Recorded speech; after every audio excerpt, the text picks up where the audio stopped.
Mengawali rapat hari ini, marilah kita mengucapkan puji dan syukur kehadirat Allah SWT, Tuhan Yang Maha Esa, karena kita dapat menghadiri rapat dengar pendapat Panja Komisi 8 DPR RI mengenai biaya penyelenggaraan ibadah haji tahun 1446 Hijriah atau 2025 Masehi dengan Kepala Badan Pelaksana BPKH. Ini Badan Pelaksana aja ya, Dewas nggak ada ya. Sebelum rapat dilanjutkan, marilah kita berdoa dengan membaca Ummul Kitab. Bagi yang beragama Islam dan bagi yang agama lain, mohon berdoa sesuai dengan agama dan keyakinan masing-masing. Al-Hadiniyah, Al-Fatihah.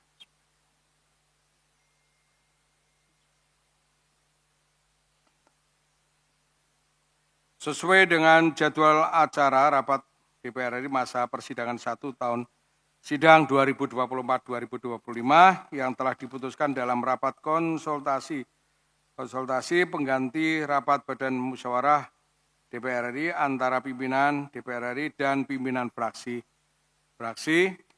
DPR RI tanggal 14 Oktober 2024.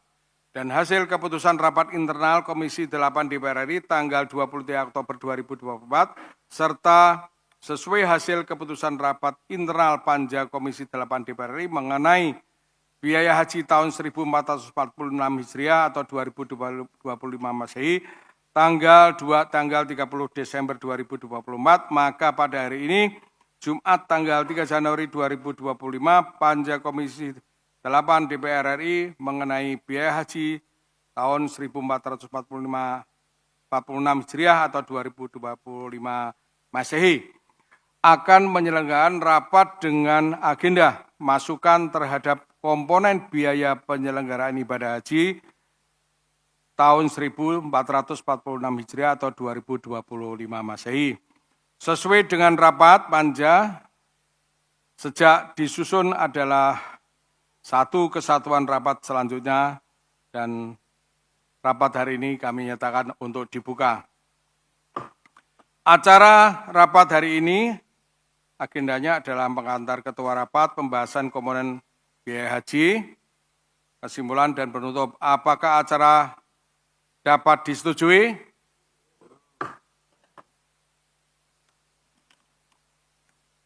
Hadirin yang kami hormati, perlu disampaikan bahwa pemerintah, sebagaimana yang telah disampaikan oleh Menteri Agama Republik Indonesia dan Kepala BPH RI pada rapat kerja tanggal 30 Desember 2024 yang lalu, mengusulkan rata-rata biaya haji per jamaah pada penyelenggaraan ibadah haji tahun 1446 Hijriah atau 2025 Masehi.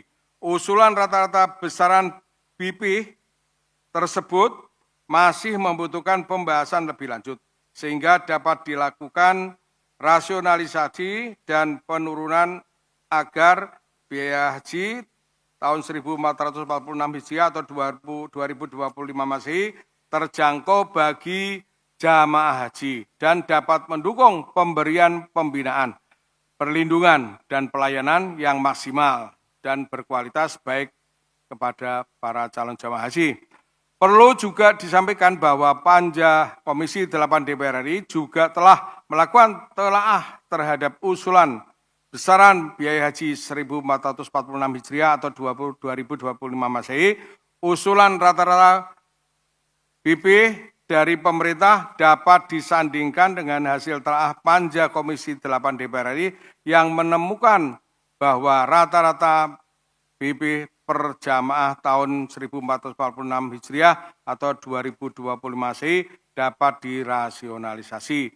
Berdasarkan ketentuan pasal 3 Undang-Undang Nomor 34 Tahun 2014 tentang pengelolaan keuangan haji menyebutkan bahwa pengelolaan keuangan haji bertujuan meningkatkan, satu, pertama, dalam rangka meningkatkan kualitas penyelenggaraan ibadah haji.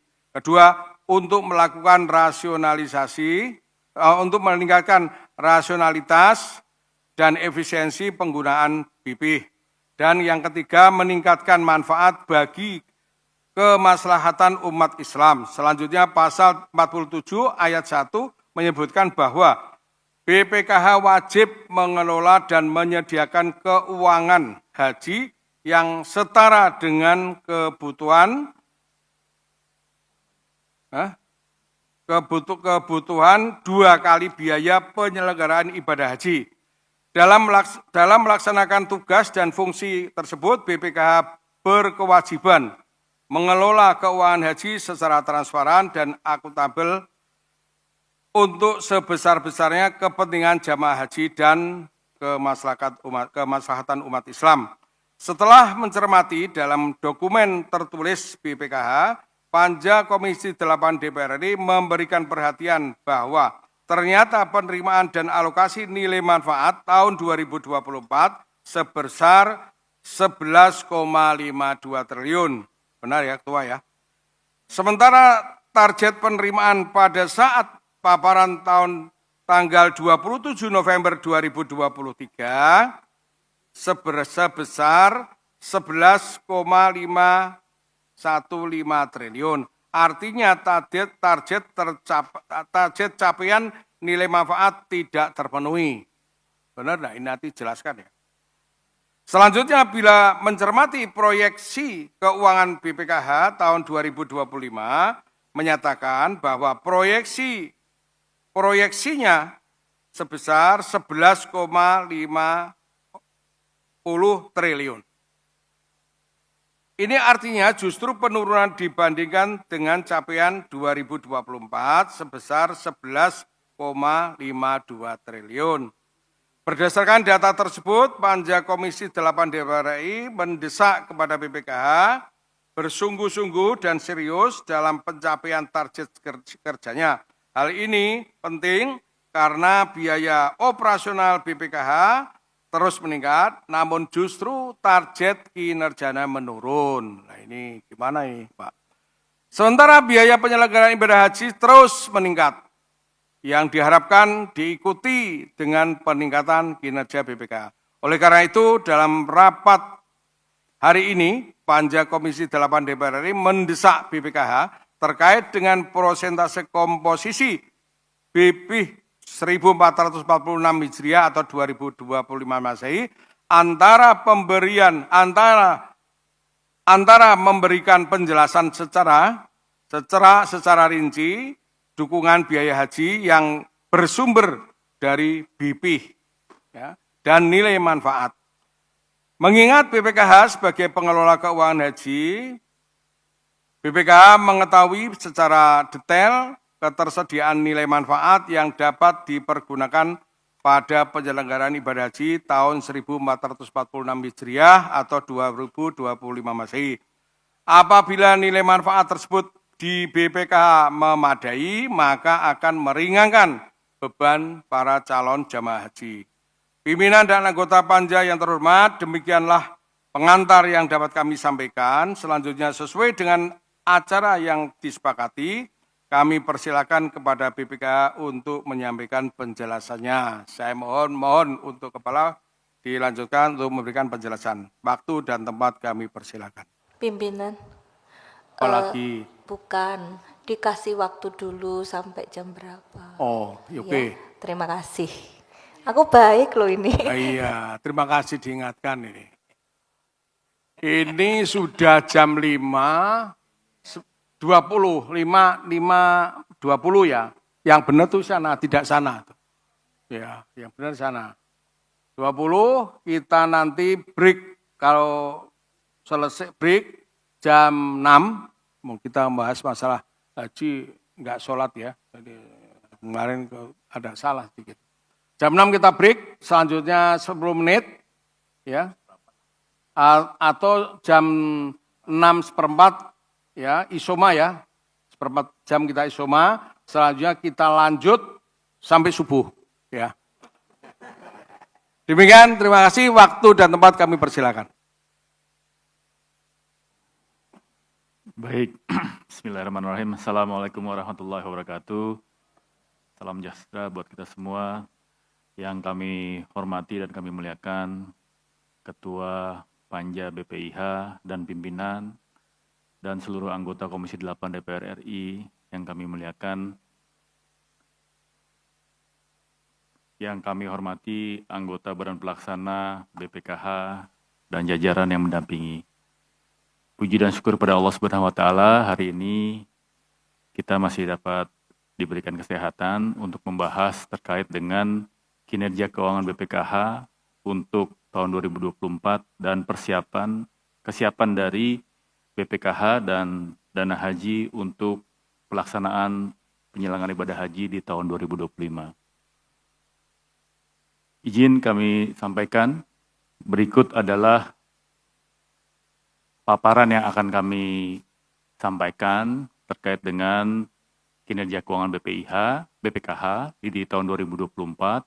Kemudian juga di bagian kedua akan dijelaskan terkait dengan BPIH di tahun 2025. Adapun untuk kinerja BPKH di 2024 akan terbagi menjadi beberapa poin, yaitu yang pertama mengenai dana kelolaan dan nilai manfaat yang telah dicapai oleh BPKH, termasuk terkait dengan target pengelolaan yang telah dilakukan, kemudian prognosa keuangan hingga akhir Desember 2024, penerimaan dan alokasi nilai manfaat, kemudian transfer BPIH dan bagi hasil nilai manfaat ke jamaah, dan rasio keuangan per akhir November 2024. Baru setelah itu kami akan memberikan paparan terkait dengan BPIH di tahun 2025. Untuk selanjutnya kami serahkan kepada Bapak Amri Yusuf sebagai anggota bidang keuangan dan akuntansi untuk menjelaskan terkait dengan highlight dan keuangan BPKH dan terkait dengan BPIH di tahun 2025. Untuk waktu dan tempat kami persilahkan. Terima kasih Pak Fadul, Kepala BPKH. Assalamualaikum warahmatullahi wabarakatuh. Yang terhormat pimpinan Panja BPIH 2025 Bapak Haji Abdul Wahid. Yang terhormat pimpinan Komisi 8, Pak Ketua dan Wakil Ketua Komisi 8. Yang terhormat Bapak Ibu anggota Panja BPIH 2025. Mohon izin saya mungkin nanti akan menjelaskan paparan materi yang sudah kami berikan kepada Bapak Ibu sekalian. Mudah-mudahan penjelasan kami nanti bisa memberikan informasi yang relatif lengkap, dan kalau seandainya ada hal-hal yang kurang clear, kurang jelas, bisa lakukan pendalaman pada saat diskusi. Dan saya mohon izin kepada teman-teman saya dari anggota BP yang hari ini hadir, insya Allah lengkap. Nanti juga mereka bisa ikut memberikan tambahan informasi kalau seandainya dalam diskusi ternyata ada beberapa informasi lain yang dibutuhkan ya untuk melengkapi paparan yang sudah kami sampaikan. Kami mulai di halaman 3. Paparan pada halaman 3 ini ingin menggambarkan 4 hal, Bapak Ibu sekalian. Jadi ada 4 segmen yang ingin kami jelaskan ya tentang perkembangan dana haji yang dikelola oleh BPKH. Segmen yang pertama, kiri atas, itu adalah laporan perkembangan tentang saldo dana haji sampai dengan posisi November 2024. Angkanya, Bentar, pimpinan, izin pimpinan. Siap. Sebentar. Bapak agak semangat dikit ini. Semangat, uang Pak, triliunan tapi suaranya pelan gimana nih? ini karena Didekatkan lagi Pak mic-nya iya, Pak. Biar karena semua agak dengar. jauh ini Pak. Karena Iya. agak jauh. Semangat Pak, semangat Pak. Pak Siap. Amri sehatan? Pak, sehat Pak Wahid. Baik, terima kasih Pak. Jadi segmen pertama ini ingin memberikan informasi tentang perkembangan dana haji sampai dengan posisi November 2024. Angkanya itu sudah mencapai 170,23 triliun. Kalau dibandingkan dengan posisi Desember 2023 yang angkanya 166,7 triliun, itu ada pertumbuhan sekitar 2,09%. Kalau dibandingkan dengan posisi November 2023 yang angkanya 165,02 triliun, pertumbuhannya mencapai 3,16%. Jadi dibandingkan dengan akhir tahun 2023 meningkat 2,09%, dibandingkan November 2023 meningkat 3,16%. Kalau dibandingkan dengan target akhir tahun, ini target RKAT yang sudah kita sepakati bersama itu angkanya 169,95 triliun, maka di November dana haji itu sudah mencapai 100,16%. Itu laporan segmen pertama yang terkait dengan posisi dana haji sampai dengan November 2024. Segmen yang kedua di kiri bawah itu adalah informasi perkembangan realisasi nilai manfaat yang sudah berhasil diraih oleh BPKH sampai dengan posisi November 2024 angkanya 10,49 triliun. Targetnya pada akhir tahun itu 11,51 triliun. Jadi kalau dibandingkan dengan target baru 91,09%. Kalau dibandingkan dengan November 2023, angka 10,49 triliun itu tumbuh sekitar 4,57%, karena di November 2023 angkanya 10,03 triliun. Itu segmen yang kedua. Kemudian di kanan atas, ya, pie chart yang kami sampaikan, ya, itu menggambarkan tentang jenis aset investasi yang dikelola oleh BPKH. Jadi kalau mengikuti ketentuan Undang-Undang 34 2014 itu ada dua jenis aset investasi yang dikelola oleh BPKH. Yang pertama itu adalah investasi yang terdiri daripada surat berharga, deposito, kemudian ada investasi langsung, ya, termasuk emas. Itu jumlahnya, prosentasenya sampai dengan posisi November 2024 76,87%. Sementara penempatan, ya, yang ini kalau di undang-undang disebutkan untuk kebutuhan likuiditas, terutama kesiapan kita kalau ada kebutuhan penyelenggara ibadah haji 2 kali penyelenggaraan, itu angkanya 23,13%. Kalau dibandingkan dengan tahun 2023, komposisinya tidak jauh berbeda. Jadi investasi, ya, lebih besar, kisarannya di angka 70%, kemudian di penempatan angkanya 23 dan 24%. Nah, segmen yang terakhir itu adalah sumber dananya. Jadi Bapak Ibu sekalian, dana haji yang kita kelola itu ada dua jenis, ada dua tipologinya. Yang pertama itu adalah dana penyelenggaraan ibadah haji atau PIH. Yang kedua dana abadi umat.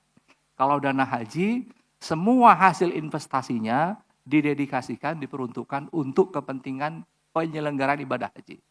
Sementara dana abadi umat, kalau di undang-undang disebutkan itu kepentingannya untuk kepentingan kemaslahatan umat Islam.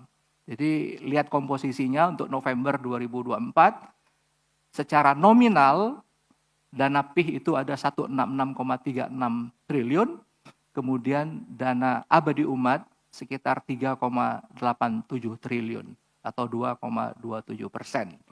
Ini dibandingkan dengan posisi Desember 2023, ada peningkatan untuk PIH-nya dari 162 menjadi 166, kemudian di DAU dari 3,82 menjadi 3,87.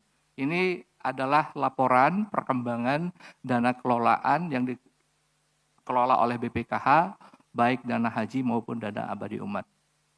Kemudian di slide berikutnya, Bapak Ibu sekalian, ini ingin melaporkan perkembangan, ya, progres, dinamika pengelolaan keuangan haji secara keseluruhan.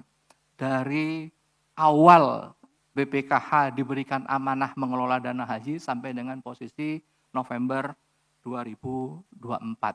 Kalau kami bagi, ya, laporan ini dalam bentuk 3 fase, Bapak Ibu sekalian.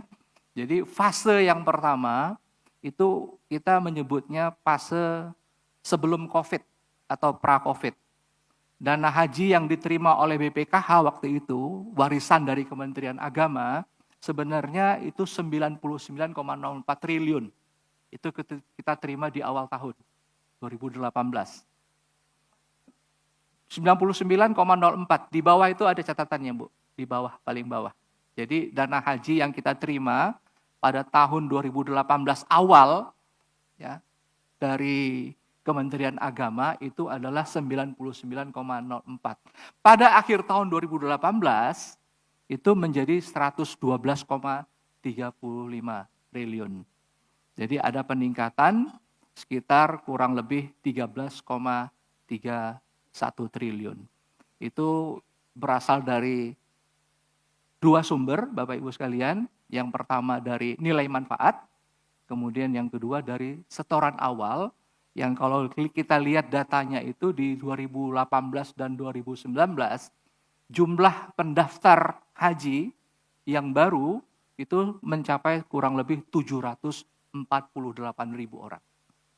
Itu salah satu kontributor yang paling besar, ya, kenapa dana haji itu meningkat dari 99 kita terima menjadi 112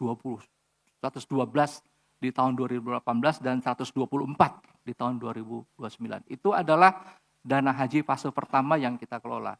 Kemudian di fase yang kedua kita menyebutnya sebagai fase COVID. Ya, jadi kalau di fase yang pertama dana kelolanya tumbuh sekitar 11,96 triliun dari 2018 menjadi 2019, ya, dikontribusi oleh nilai manfaat dan dari setoran awal jamaah baru.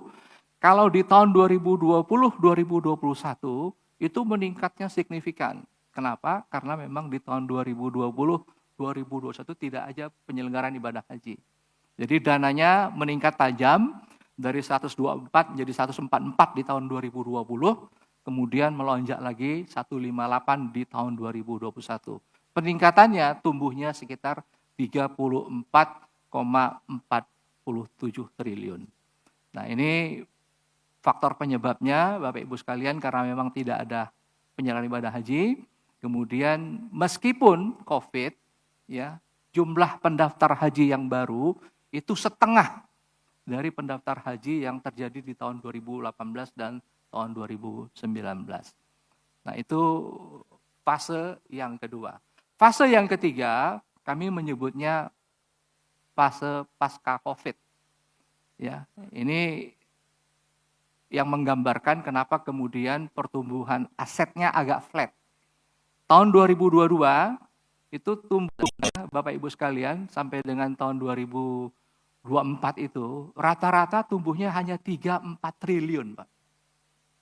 Ya, berbeda dengan fase para COVID dan fase COVID. Kenapa dia tumbuhnya flat 3-4 triliun? Karena tahun 2022 kita menyelenggarakan ibadah haji meskipun hanya 50% di tahun 2022, tapi kita memberlakukan apa yang namanya disebut dengan lunas tunda.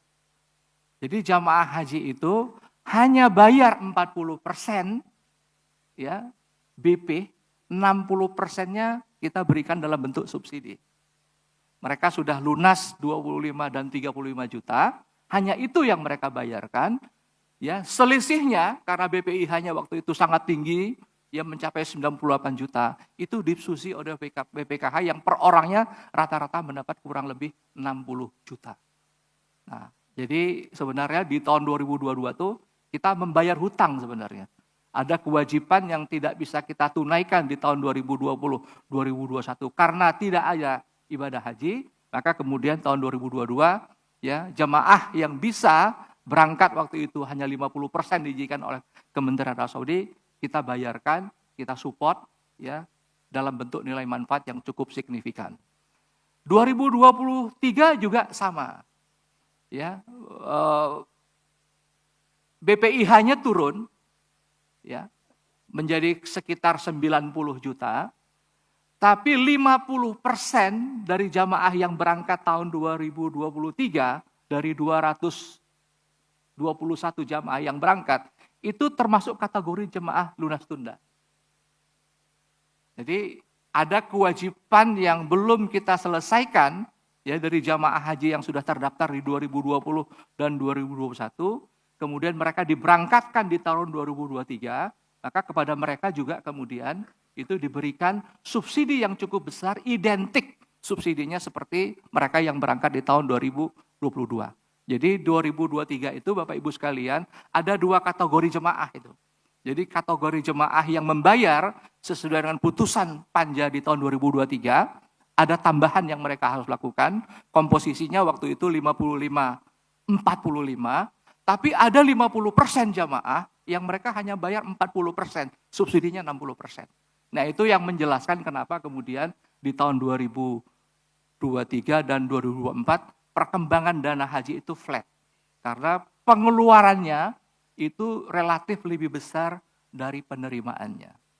Jadi kalau Bapak Ibu sekalian mengikuti ya laporan yang kami sampaikan tadi, sumber pendapatan atau penerimaannya BPKH itu ada 2. Yang pertama dari setoran awal jamaah baru, yang kedua dari nilai manfaat yang kita kreasi pada tahun berjalan. Sementara sumber pengeluarannya itu ada 3, Pak. Yang pertama itu adalah pengeluaran untuk BPIH dalam bentuk BP yang kita terima setorannya kemudian kita kembalikan untuk pembiayaan. Kemudian yang kedua dalam bentuk nilai manfaat untuk mensubsidi. Dan yang ketiga yang ini saya kira perlu kita ketahui bersama itu ada withdrawal, Pak. Jadi ada jamaah haji yang mendaftar baru tapi saat bersamaan ada juga jamaah yang keluar. Nah itu rata-rata sampai dengan posisi tahun 2023 itu jumlahnya cukup besar. Yang ketiga itu karena ada jamaah haji yang menarik, Pak, setoran awalnya, yang membatalkan pemberangkatannya. Ya, itu yang menyebabkan kenapa dana haji kita flat. Nah, tahun 2024, Bapak Ibu sekalian, ini kami menyebutnya ini fase pasca COVID akhir. Jadi indikasi recovery-nya sudah kelihatan. Misalnya indikasinya setoran awal jamaah atau jamaah baru yang mendaftar sampai dengan posisi November ya itu sudah mendekati 385.000, Pak. Jadi hampir kembali seperti pra-Covid ya. Nah, ini menyebabkan kenapa ada peningkatan. Yang kedua nilai manfaatnya ya relatif tinggi dibandingkan tahun sebelumnya. Jadi ini adalah dinamika ya perkembangan pengelolaan dana haji yang kami bagi dalam 3 fase. Fase pra-Covid, fase Covid, dan fase pasca-Covid. Nah, kalau dilihat perkembangan relatifnya itu, misalnya untuk pertumbuhan dana haji dari Desember 2018 sampai dengan November 2024, itu tumbuh 51,51%. Pertumbuhan dana haji rata-rata, compounded ini, pertumbuhan majemuk ya, itu 7,17%. Kemudian pertumbuhan dana haji dari November 2023 sampai November 2024 3,16% seperti yang kami jelaskan kemarin. Yang ini kemudian dibandingkan dengan target, insya Allah kita optimis Bapak Ibu sekalian untuk RKT 2024 itu bisa di atas 100%. Nah, rata-rata hasil investasi yang dikreasi oleh BPKH dengan dana haji yang jumlahnya sekitar 166 sampai 170 triliun, itu selama periode 2018 sampai 2024 rata-rata 6,28%. Nah, itu variasinya ada yang 5,5% di tahun 2018, kemudian ada untuk yang tahun 2024 kita insya Allah bisa di angka 6,96%. Nah, angka ini Bapak Ibu sekalian, ini adalah angka yang biasanya akan dicermati orang yang mengerti tentang investasi. Apakah yield-nya ini cukup kompetitif? Nah, kami punya data Bapak Ibu sekalian, yield on investment kita 6,28% dari 2018 sampai 2024. Ini cukup kompetitif kalau dibandingkan dengan BPJS, dibandingkan dengan dana pensiun, dibandingkan dengan taspen, dibandingkan dengan industri asuransi. Jadi portofolio kita yang jumlahnya 170 sekian triliun, itu nilai manfaatnya, hasil investasinya kalau dibandingkan dengan lembaga-lembaga sejenis seperti BPKH, insya Allah kita cukup kompetitif. Nah, ini slide nomor 4 yang ingin kami jelaskan tentang perkembangan ya dinamika dana haji selama 2018 sampai dengan Desember 2024 proyeksinya. Kemudian kita pindah ke halaman berikutnya. Pak, mau tanya itu Pak. Pak yang biru tadi, balik lagi Pak. Ya. Berarti itu yang biru itu tunainya ya? Dana tunainya ya Pak ya? Iya, ya jadi kalau dilihat gambarnya Bapak, yang kuning, yang ini kuning, ini investasi ini Pak. Jadi dana investasi Pak. Jadi yang kuning itu investasi, kemudian yang biru itu adalah dalam bentuk penempatan. Ini yang kita sebut dengan likuiditas Pak. Ya, jadi itu Jadi siap ditarik jatuh ya Pak? temponya di bawah 1 tahun Pak. Jadi breakable ini, kapanpun dibutuhkan itu bisa kita cairkan. Sebenarnya bukan hanya itu Pak, instrumen investasi kita juga cukup liquid di capital market. Jadi kapanpun kita butuhkan surat berharga yang kita miliki itu, karena marketnya cukup dinamis, cukup positif, insya Allah kita juga bisa cairkan kalau diperlukan. Pak, surat berharga paling lama berapa tahun? Ya Pak? Berharganya paling lama berapa tahun jangka waktunya? VAR ya, mungkin ada Pak Indra ini Pak. Izin Pak Kepala, izin pimpinan Ya.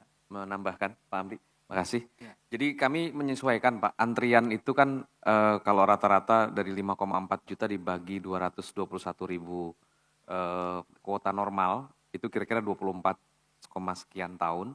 Kami ada sebagian kecil yang tersebar, istrinya kalau ini namanya barbell strategi gitu, untuk bisa disebar sampai ke 25 tahun. Tapi durasi kami itu paling rata-rata kira-kira di 10 sampai 9 tahun, Pak. Jadi kita masih atur supaya tadi kata Pak Amri, instrumennya liquid, bisa dijual sewaktu-waktu, tapi untuk membuat aset dan future liabilities itu terpenuhi, kita ada juga yang, karena ada rata-rata 25 tahun antrian, kita taruh sebagian di 25, 24, 23, dan seterusnya sampai tadi paling besar kira-kira 9-10 tahun instrumen. Adapun yang tadi sampaikan Pak Amri, ada kira-kira tahun ini 2025 itu kita jatuh tempo 11 triliun Pak. Jadi bisa untuk likuiditas sambil kita mencari reinvestasi yang lebih baik lagi kompetisi yieldnya. Demikian Pak, terima kasih. Ya, jadi Bapak Ibu sekalian, dana investasi yang dikelola oleh BPKH itu strategi investasinya sama seperti strategi investasi di lembaga-lembaga dana publik lainnya. Dia pendekatannya liability driven investing. Jadi maturity dana investasinya ngikuti maturity liabilities-nya. Ya, jadi dana haji kita itu kan masa tunggunya banyak itu Pak, panjang kan, puluhan tahun. Nah, dana jangka panjang kita juga disesuaikan dengan kebutuhan liabilities itu. Jadi insya Allah kita ngikutin ketentuan undang-undang.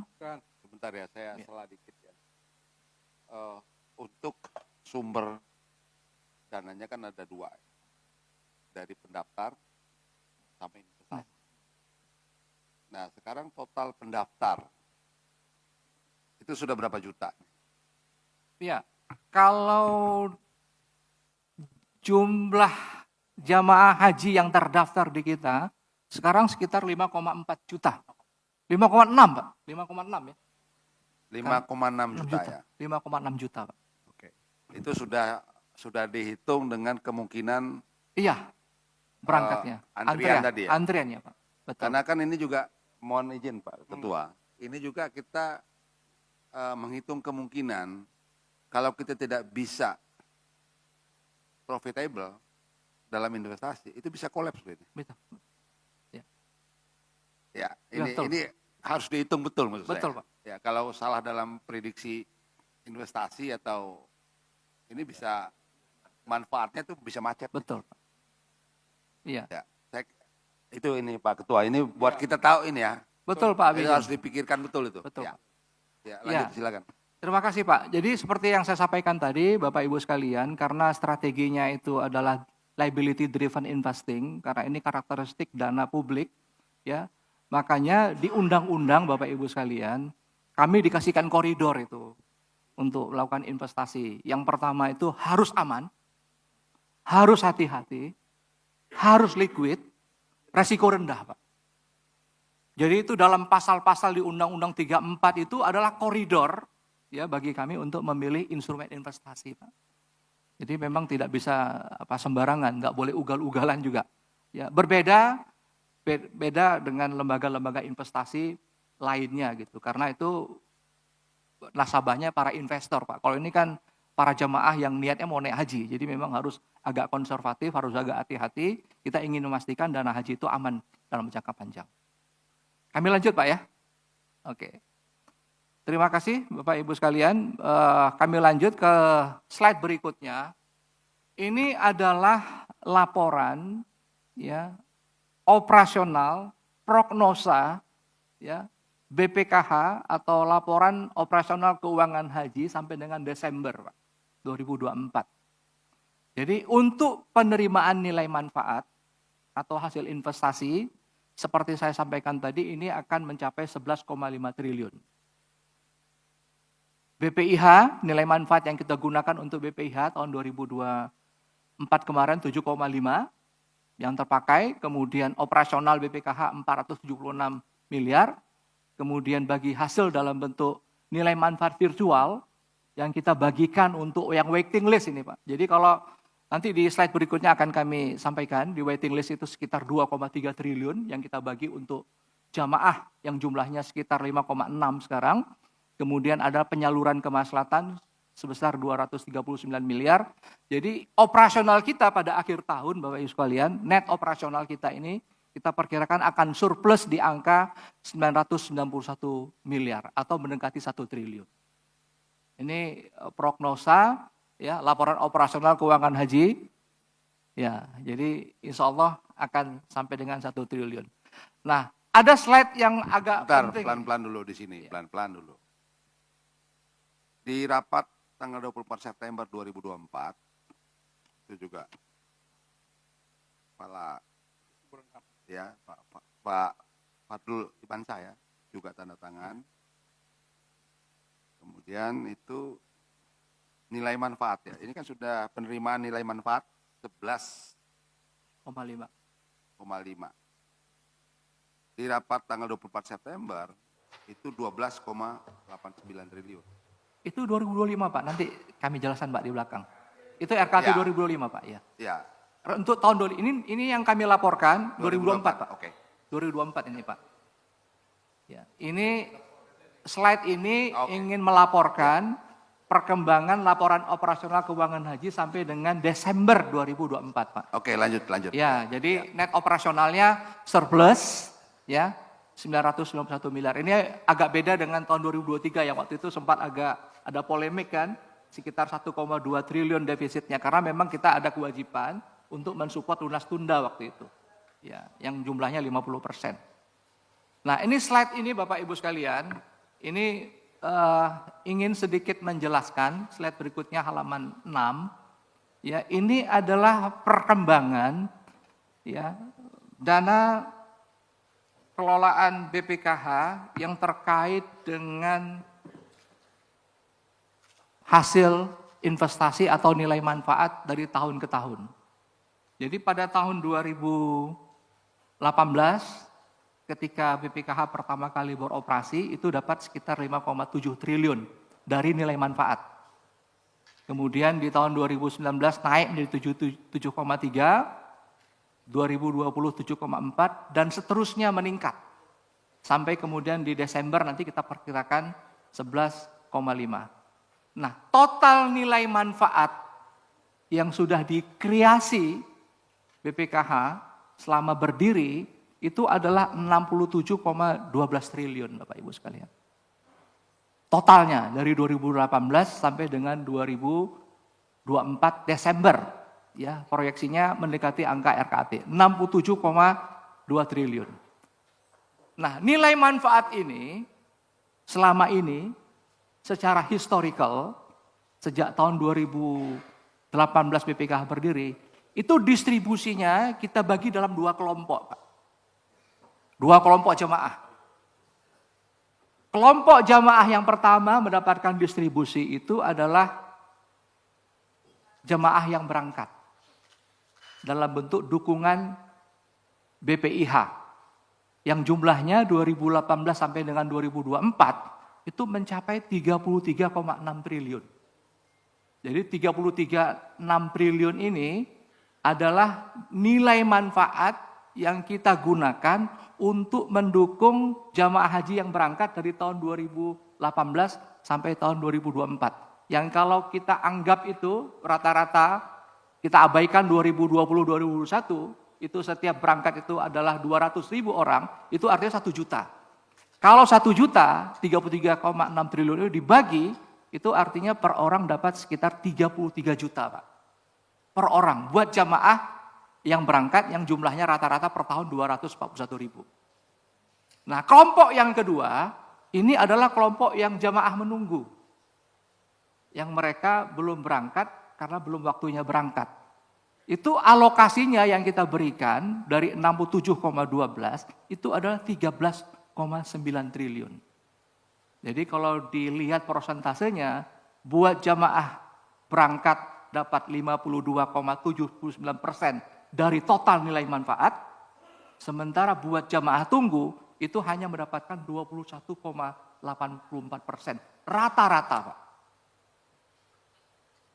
Nah, dari total nilai manfaat ini, ya, kita merasa ada blessing ya ketika tidak ada penyelenggaraan ibadah haji tahun 2020 dan 2021, itu ada akumulasi nilai manfaat yang belum kita distribusi, Pak.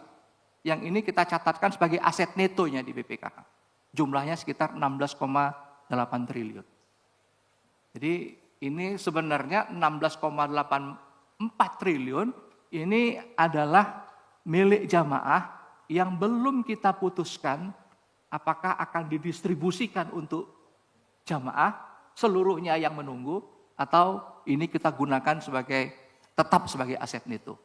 Jadi ini adalah perkembangan Bapak Ibu sekalian, ya total nilai manfaat yang bisa dikreasi oleh BPKH sejak berdiri tahun 2018 sampai 2024 yang pola distribusinya seperti yang saya sebutkan tadi itu dibagi dalam 2 kelompok besar.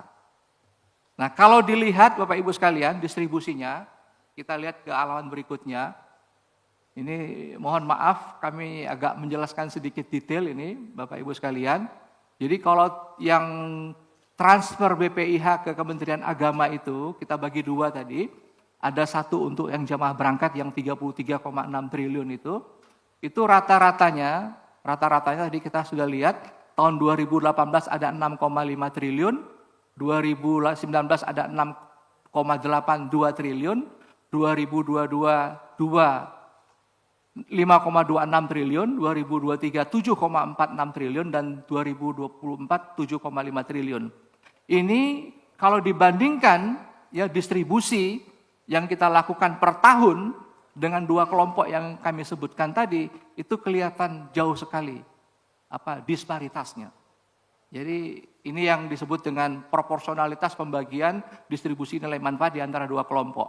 Di tahun 2024 misalnya, yang akhir, buat jamaah berangkat kita alokasikan 7,5 triliun, sementara buat jamaah tunggu hanya diberikan 2,3 triliun. Nah ini saya kira Bapak Ibu sekalian, ya informasi yang mungkin bisa Bapak Ibu pertimbangkan dalam proses penetapan BPIH di tahun 2025 yang akan datang. Nah kalau dilihat berapa saldo jamaah tunggu sekarang yang siap berangkat di tahun 2025, di halaman berikutnya. Nah ini dia Bapak Ibu sekalian. Jadi rata-rata ya distribusi nilai manfaat dalam bentuk virtual account yang kita berikan kepada jamaah itu hanya 300.000. Sementara jamaah berangkat rata-rata dapat 33,3 triliun atau 33,6 triliun. Nah, total saldo yang mereka miliki saat ini ya, itu rata-rata adalah 27,15. Jadi 25 setoran awal, kemudian ditambah dengan bagi hasil nilai manfaat dalam bentuk virtual account sekitar 2,15 juta. Jadi saat ini di rekening jamaah haji kita, ya baik yang menunggu maupun yang akan berangkat, itu kurang lebih rata-ratanya 27,15 juta. Jadi kalau nanti ada keputusan berapa BP-nya, mereka tinggal menutupi gap-nya aja. Kekurangan dari 27. Jadi mereka sudah punya saldo sekitar 27,15. Nah, kami lanjut Bapak Ibu sekalian ya. Ini adalah rasio keuangan yang tadi ditanya Pak Abidin Fikri ya, soal bagaimana menjaga supaya dana haji ini aman. Ini adalah indikator-indikator keuangan yang harus kami jaga secara hati-hati Bapak Ibu sekalian. Karena ini juga memang ada amanatnya di undang-undang. Misalnya likuiditas wajib, itu harus tersedia 2 kali dari penyelenggara ibadah haji.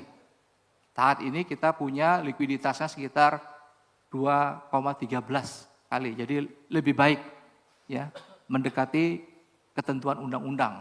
Kemudian yang kedua, proporsi antara investasi dan penempatan itu 76,87 dibandingkan 23. Karena di undang-undang disebutkan maksimum penempatan itu 30%. Jadi memang arahnya harus dioptimalkan ke investasi. Yang paling penting dijaga ya, untuk penempatan ini bisa mengcover 2 kali kebutuhan penyelenggara ibadah haji dalam bentuk likuiditas wajib. Kemudian yang ketiga, ini rasio yang cukup penting, solvabilitas, kemampuan BPKH untuk membayar seluruh kewajibannya pada saat ini kalau misalnya dibutuhkan. Jadi ada 170 triliun misalnya, kalau tiba-tiba jamaah minta dilunasin semua uang yang mereka miliki, kita punya kurang lebih 100,63%. Jadi setiap 1 rupiah kewajiban, itu kita cover dengan 1,63 rupiah. Itu artinya solvabilitas itu. Jadi seluruh kewajiban yang kita miliki, kewajiban kepada jamaah, kewajiban kepada vendor, itu bisa kita selesaikan dengan kemampuan solvabilitas yang kita miliki. Jadi cukup solvable. Kemudian yang keempat, ya ini rasio yang tadi saya sebutkan tadi Bapak Ibu sekalian, ini adalah parameter yang selalu digunakan oleh para pengamat, para praktisi investasi. Ya, berapa yield yang bisa kita deliver dengan aset sebesar itu untuk tahun 2024 sekitar 6,96%. Ini seharusnya kalau kata Pak Indra bisa lebih tinggi. Kalau seandainya kita tidak ada kewajiban untuk menyediakan likuiditas wajib itu.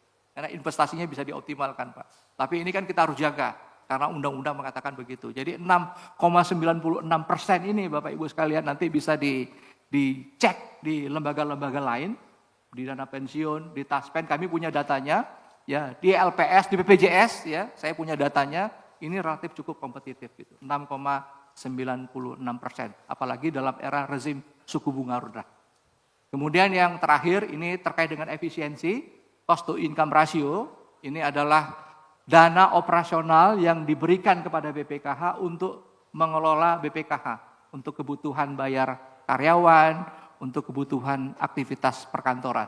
Jadi 3,56%. Ini relatif lebih rendah dibandingkan koridor yang diberikan oleh undang-undang. 2005 malah ini diturunkan oleh Bang Marwan gitu. Ya. Iya. Diturunin habis sama Pak Marwan Dasopang kemarin untuk tahun 2025. Jadi kata Bang Marwan ketinggian itu buat BPKH. Oke, kami lanjut Bapak Ibu sekalian ke halaman berikutnya untuk BPIH. Nah ini slide ini, mohon ini Bapak Ibu sekalian. Ini adalah informasi yang mungkin Bapak Ibu sekalian bisa pertimbangkan ya dalam proses penentuan BPIH tahun 2025, termasuk komposisi berapa BP dan berapa nilai manfaat. Nah ada yang menarik Bapak Ibu sekalian dari data ini, selain yang saya sampaikan tadi. Informasi pertama yang menarik itu adalah kita lihat itu BP-nya Pak. Ya. Di tahun 2010, 2011 dan seterusnya sampai 2015 itu BP-nya relatif lebih besar. Kenapa relatif lebih besar? Karena memang setoran awalnya ya kalau 2010 itu setoran awal 25 juta itu ekivalen 71% dari ONH atau BPIH. Jadi 25 juta itu yang disetorkan oleh jamaah itu ekivalen 71% dari ongkos naik haji. Misalnya tahun 2020 ongkos naik hajinya 34,5 juta. Jamaah sudah bayar 25 dalam bentuk setoran awal. Dia hanya nambah sekitar 5 juta, kemudian dapat subsidi sekitar 4,45 juta. Ya. Kemudian di tahun 2011 juga begitu. Jadi 25 juta setoran awal yang ditetapkan di 1 Mei 2010, itu waktu itu merepresentasikan 71% dari BPIH, dari ongkos naik haji. Nah, dengan perkembangan mata uang, dengan perkembangan harga-harga, baik di Arab Saudi maupun di dalam negeri, itu ternyata ya, prosentase setoran awal itu sudah tidak seimbang lagi dengan besaran BPIH-nya. Jadi misalnya di tahun 2000, ini saya ambil angka yang agak ekstrim, tahun 2022 itu BPIH-nya 98 juta, ya, saldonya hanya 25 juta saldo awalnya. Itu hanya merepresentasikan sekitar 22%. Jadi udah terbalik dia. Sehingga kemudian itu pimpinan ada waktunya juga jam 6, apa ada penambahan? Ya. Iya, masih ada Pak, 2 slide lagi ya. Begini, enggak lah, kita jam 6 dah. Kita sepakati jam 6 tadi, kita skor dulu, nanti kita ulang. Ya? Hah? 2 slide lagi Pak. Oh, ya wes, oke. Oke, jadi ini informasi penting yang pertama tentang setoran awal. Jadi memang Bapak Ibu sekalian kalau dilihat tadi, kalau yang lain-lain saya kira saya sudah jelaskan di depan, ya betapa komposisinya ini melalui menurutnya harus pimpinan sedikit. dipertimbangkan. Yang biru itu nilai manfaat. Nilai manfaat, Pak. Jadi yang kuning itu BP-nya, yang menjadi beban jamaah, out of pocket-nya jamaah, kemudian yang birunya itu adalah nilai manfaat. Nah, ini yang kedua, yang informasi yang menarik Bapak Ibu sekalian, itu dari 2022, 2023, itu komposisinya terbalik. Kenapa waktu itu ada pertimbangan setelah kita melakukan kajian terkait dengan sustainability, kalau komposisinya ini tidak diperbaiki, ya, tidak dirubah, pertama ada isu soal isi to'ah, kemudian yang kedua isu sustainability. Maka kemudian di tahun 2023 waktu itu ada kesepakatan, ya, di rapat-rapat panja dan rapernya Komisi 8 dan Kementerian Agama, maka komposisi BP itu diharapkan lebih besar daripada nilai manfaat. Ya, kalau kita ingat Bapak Ibu sekalian, tahun 2023 Kementerian Agama sama usulannya seperti sekarang Pak, 70-30. Tapi waktu itu DPR mengatakan jangan drastis, jangan seketika naiknya. Dari 40-60 tiba-tiba dibalik 70-30. Waktu itu disepakati oke, kita melakukan penyesuaian BP secara bertahap, setiap tahun 5%. Makanya di tahun 2023 itu dimulai dengan 5545, meskipun faktanya ada sekitar 50% jamaah lunas tunda yang kita cover waktu itu. Ya. Kemudian di tahun 2024 itu BP-nya disesuaikan lagi, yang tadinya 55 menjadi 60. Nah, tahun 2025 berapa, itu nanti Bapak Ibu yang akan memutuskan. Posisi BPKH siap tunggu perintah. Nah, terakhir Bapak Ibu sekalian, slide-nya. Nah, ini yang saya kira ditunggu ini sama Pak Marwan, Bang Wahid, Pak Abidin ini ya. Bapak Ibu sekalian, ini saya ingin sampaikan permohonan maaf dulu ini. Nanti teman-teman saya akan memberikan penjelasan. Angka yang kami propose untuk penyelenggaraan ibadah haji tahun 2025, nilai yang manfaat yang paling reliable, yang paling realistis, yang bisa kita gunakan sebagai basis untuk menentukan berapa support untuk jamaah haji tahun 2025 itu di 11,5 triliun. Saya ingin mengakui Pak, jadi pengakuan ini. Kalau dilihat RKAT-nya yang dibacakan oleh Pak Abdul Wahid tadi, seharusnya angkanya 12,8 Pak. Ya, kenapa kami tidak mengajukan 12,8? Ini ada perdebatan di internal, ada diskusi di internal. Ya, karena angka 12,8 itu kelihatannya menjadi tidak realistis di tahun 2025. Ada 3 penyebabnya Pak. Yang pertama, ketika kita setting target tahun 2025 nilai manfaatnya 12,8 triliun, waktu itu ada komitmen penyesuaian setoran awal dari 25 menjadi 35. Dan itu sudah disepakati dalam renstranya BPKH yang disetujui oleh Komisi 8. Di notulen panja juga ada. Jadi target 12,8 triliun itu asumsi pertamanya di tahun 2024 kebijakan penyesuaian setoran awal sudah harus dilakukan. Tapi sampai sekarang ternyata belum, Pak. Karena saya sampaikan tadi kan ada dua sumber mesin produksi nilai manfaat kita. Pertama nilai manfaat, yang kedua dari setoran awal. Itu yang pertama. Yang kedua Bapak Ibu sekalian, tahun 2024 kami sebenarnya berencana itu sudah mulai masuk investasi dalam bentuk direct investment. Waktu itu alokasinya hampir sekitar 15 triliun ya, Cuk ya. Tapi ternyata Pak, untuk investasi direct investment ini tidak mudah. Ya, prosesnya panjang, resikonya juga tinggi. Yang baru berhasil kami lakukan 2024 itu adalah berdirinya BPKH Limited. Ya. Nah, karena tahun 2024 rencana pengembangan investasi di portofolio investasi langsung itu tidak terjadi, yang kita harapkan nanti return-nya mulai akan masuk di tahun 2025, itu juga tidak terwujud. Jadi dua mesin investasi kita yang seharusnya bisa membantu untuk menaikkan aset under management asal dana kelolaan itu tidak terwujud, Pak.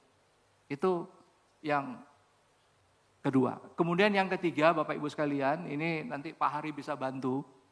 Target ya terkait dengan jamaah baru di tahun 2025 itu jumlahnya sekitar 450 ribu. 440 ribu, Pak. 420 ribu. Nah ini juga kalau dari hitungan-hitungan historical, kita lihat setelah recovery COVID, tahun ini aja hanya tumbuh 385, langsung loncat ke 340, itu 420, itu agak menjadi tidak realistis. Nah karena pertimbangan tiga hal itu Bapak Ibu sekalian, kami menyatakan tidak berani mengajukan 12,8, kami khawatir nanti ketika realisasinya itu di dua skenario akan membahayakan keuangan haji. Makanya kami mengajukan angka 11,5, itu angka yang paling realistis. Nah alasan yang keempat Pak, ini tambahan dari saya. Nah posisi kita sekarang, dana haji itu 170 triliun Pak. Dana haji 170 triliun kita anggap ini sebagai mesin dalam memproduksi nilai manfaat. Tapi di Januari, di Februari, di Maret, itu akan ada penarikan sekitar 20 triliun untuk kebutuhan BPIH, Pak. Jadi dana investasinya akan drop dari 170 tinggal 150, Pak. Sehingga kemampuan kita untuk mengkreasi nilai manfaat sebesar 12,8 itu menjadi tidak reasonable. Makanya supaya nanti keputusannya tidak keliru, ya kami mengajukan nilai manfaat sebagai basis perhitungan BPIH di tahun 2025 adalah 11,5 triliun. Jadi itu,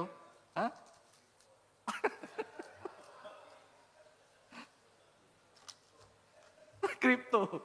Iya, kita nggak boleh itu Pak, ada koridor syariah soalnya Bapak bilang harus syariah soalnya.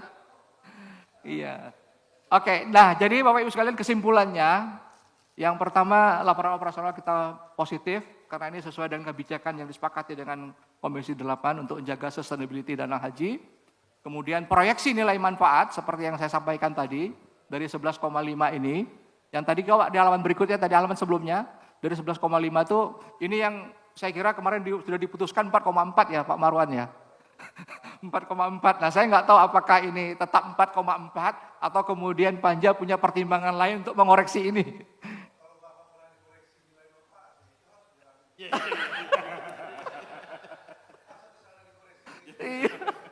Iya, saya kira nanti di FGD ini bisa kita diskusikan Pak. Jadi yang tersedia untuk kepentingan BPIH tahun 2024 itu adalah 6,43 triliun Pak.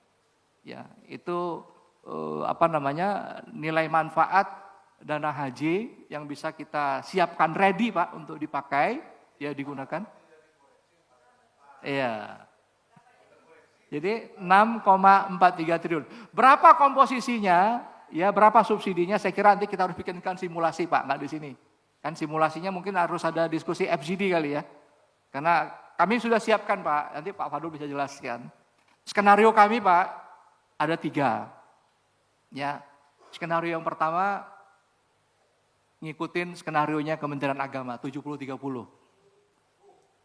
Skenario yang kedua, 65-35, ngikutin rencana besar kita dari tahun 2023-2024 turun 5%. Itu kami siapkan. Skenario yang ketiga, Pak, skenario yang ketiga, ya paling konservatif, yang paling aman untuk kepentingan semuanya di angka 60-40. Sama seperti yang sekarang. Ya, 60-40. Kalau turun lagi, Bu, nanti kembali ke 2023. Ya, ini yang saya kira kita sudah sepakati, kan diskusinya sudah panjang Pak, soal sustainability kan. 60-40 adalah starting yang paling minimal yang mungkin bisa kita jadikan basis untuk menghitung berapa sebenarnya yang paling relevan buat jamaah haji Indonesia Pak. Oke, Pak Amri. Iya. Ini waktunya jam 6.10 menit ya. Nanti bisa juga kita bikin skenario setoran kita tambah. Tidak 25 tapi 35, itu bisa 60-40. Terima kasih, kita skors ya. Apakah diskor? Kalau Pak Ketua,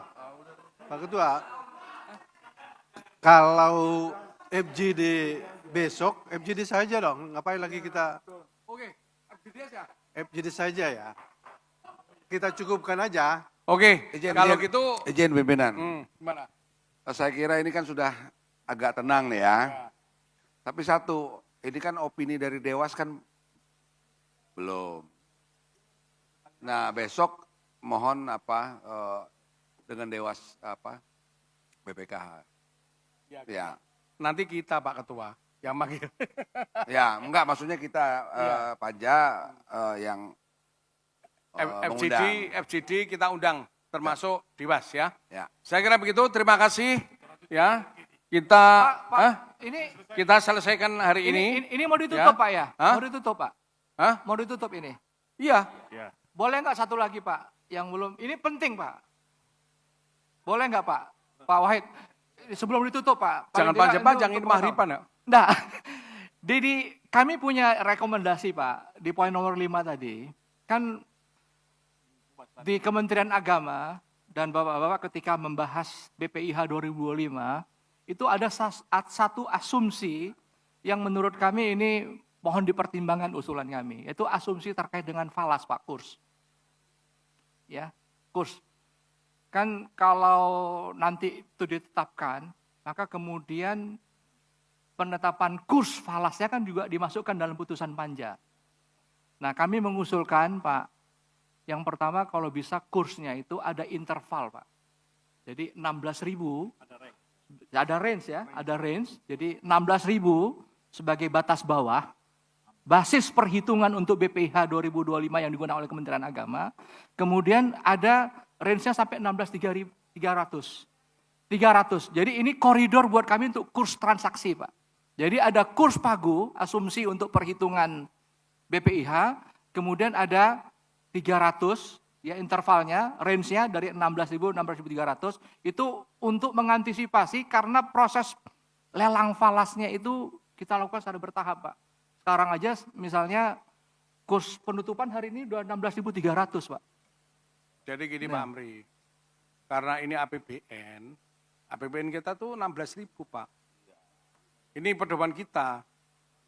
Jadi kalau kita melanggar di APBN, gimana?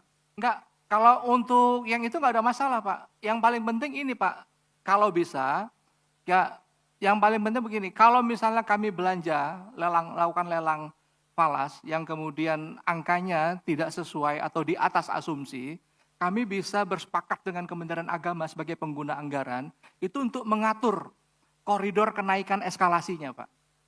Jadi kan begini, proses pengadaan falas yang dilakukan oleh BPKH itu kan on behalf-nya Kementerian Agama Pak. dalam rangka memenuhi kebutuhan BPIH tahun 2025. Kemudian proses pengadaan falas itu dalam koridor anggaran. Jadi kalau misalnya dalam proses pengadaan falas, ini kan kami nggak bisa kontrol Pak, pasar soalnya. Jadi nanti pada saat ada eskalasi, maka eskalasinya diatur dalam proses penyusunan anggaran atau efisiensi anggaran ada yang di sana gitu.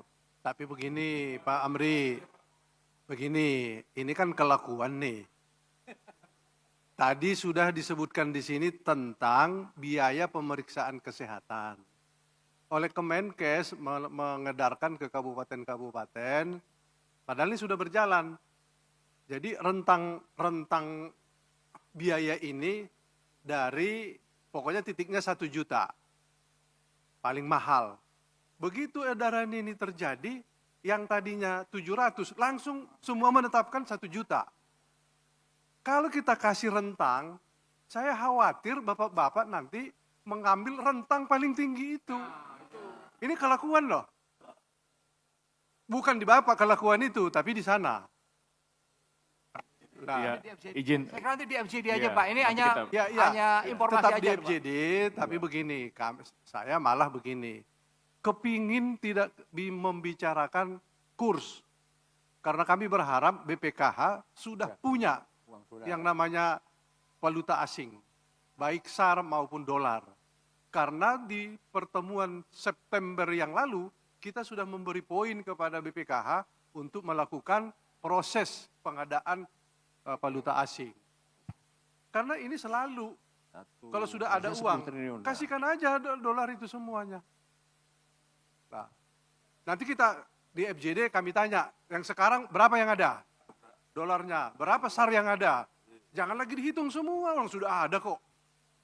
Nah, jadi kita nggak bicara dolar, nggak bicara SAR, karena bapak-bapak sudah punya. Berapa yang tidak punya, itu yang kita hitung. Jadi saya mau apa? Saya mau apa namanya ini? Bongkar nih kantong kiri, kantong kanan. Ada berapa dolarnya? Pak, sebenarnya ada nggak kita punya dolar sekarang nyimpen? Ada. Nah kita tanya, lah nanti ternyata nggak ada silakan Pak. Pak Wahid aja ada, masa sana nggak ada. Kita ada kalau cuma 100 dolar misalnya. Nah, saya kira begitu ya. Ini waktunya ini maghrib itu sempit sekali. Saya kira itu nanti kita lanjut di FGD. Task force ya.